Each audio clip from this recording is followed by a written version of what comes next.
तो डॉक्टर साहब, किस तरह की कॉम्प्लिकेशंस जुड़ी रहती हैं इस नी रिप्लेसमेंट के साथ? कोई ऐसा भी आपने केस देखा है जो ऑपरेशन के बाद खराब हो गया हो, या किसी को इन्फेक्शन या एब्सेस हो गया हो, या किसी और तरह की कॉम्प्लिकेशन जो इस ऑपरेशन के साथ जुड़ी रहती हो?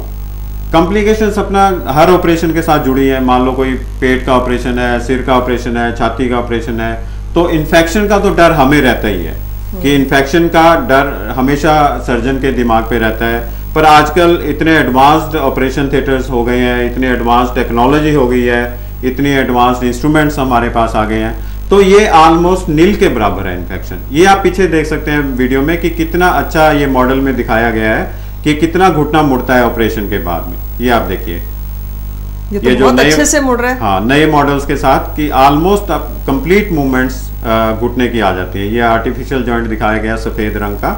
अच्छा। और ये बोन ब्राउन रंग की दिखाई गई है मॉडल के अंदर। तो देखिए कितने आराम से बहुत अच्छे से मुड़ रहा है, और लगभग 120-130 डिग्री के एंगल पर मुड़ रहा है, बहुत अच्छे से।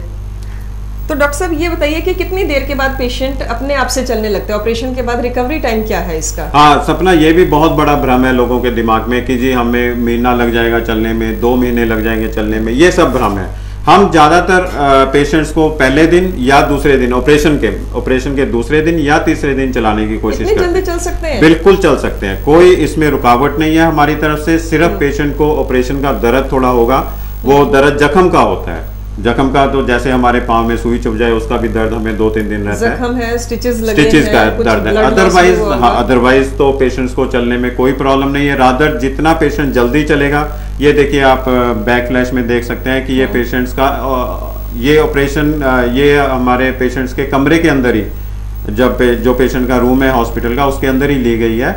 और पेशेंट ये तीसरे चौथे दिन ऑपरेशन के बाद में कितने आराम से चल रही है, जबकि इसके दोनों घुटनों का ऑपरेशन किया गया। और ये इसकी ऑपरेशन से पहले की वीडियो है। तो ये जो वॉकर की सहायता से चलते हैं, कितनी देर इस वॉकर की जरूरत पड़ती है ऑपरेशन के बाद? वॉकर हम यूजली 2 से 3 हफ्ते तक मरीज को एडवाइस करते हैं ताकि उसको पेन ना हो चलने में, तो 2 से 3 हफ्ते तक।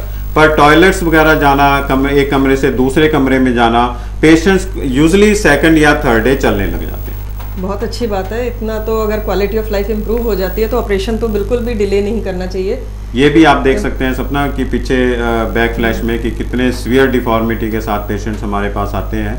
और ऐसे में कोई, और ये ऑपरेशन के बाद की वीडियो क्लिप है, ये हमने पहले एपिसोड में भी दिखाई थी।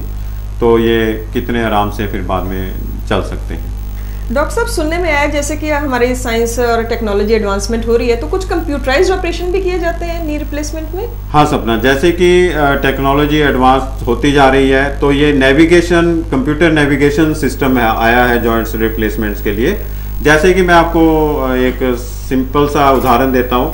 ये टेक्नोलॉजी ऑलरेडी हम यूज़ करते हैं एरोप्लेन्स में, कंप्यूटर नेविगेटेड, वो जैसे कि ऑटो पायलट्स होते हैं, और वो पायलट फीड कर देता है कि हमने जैसे मान लो दिल्ली से पांडिचेरी जाना है प्लेन में, तो वो फीड कर देता है कि हाँ भी मैंने इस ट्रैक पे जाना है, और वो जहाज अपने आप चलता रहता है। तो ऐसे ही हमें कंप्यूटर नेविगेटेड टेक्नोलॉजी हमारे जॉइंट्स में आई है कि हम कंप्यूटर से देख देख के जॉइंट रिप्लेसमेंट करते हैं कि कोई हमारे से गलती तो नहीं हो रही, कोई हमारा स्टेप खराब तो नहीं हो रहा। तो अगर कहीं भी हम गलती करेंगे तो कंप्यूटर हमें एकदम वार्न करता है, एकदम हमें बताता है कि हमें ऐसा नहीं करना, ऐसे करना है। तो उससे क्या होता है कि अगर कंप्यूटर से जॉइंट रिप्लेसमेंट किए जाए तो उससे जॉइंट की लाइफ और भी बढ़ जाती है। ये तो हिप रिप्लेसमेंट भी क्या इतना ही कॉमन है और इतना ही सिंपल है, और इतने ही केसेस आपके पास आते हैं? हाँ सपना, हिप रिप्लेसमेंट के भी बहुत केसेस आते हैं, स्पेशली ओल्ड एज में जब पेशेंट गिर जाते हैं, उनका हिप फ्रैक्चर हो जाता है, जो कि आपने सुना होगा बहुत कॉमन है, स्पेशली 60-70 साल की उम्र में।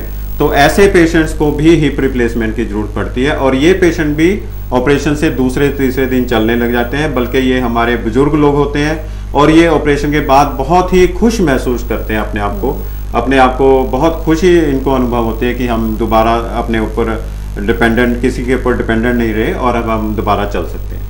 तो हिप रिप्लेसमेंट की जरूरत सिर्फ एक्सीडेंट और इंजरीज में ही पड़ती है? अदरवाइज जो ऑस्टियोपोरोसिस हो रहा है उससे भी हिप्स वो पोरस हो जाते हैं? हाँ सपना, ऑस्टियोपोरोसिस कारण भी, ऑस्टियोपोरोसिस से भी हिप फ्रैक्चर्स बहुत कॉमन हो जाते हैं। और ऑस्टियोआर्थराइटिस भी हिप्स में होता है, हालांकि हमारे देश में थोड़ा कम होता है as compare to the other countries.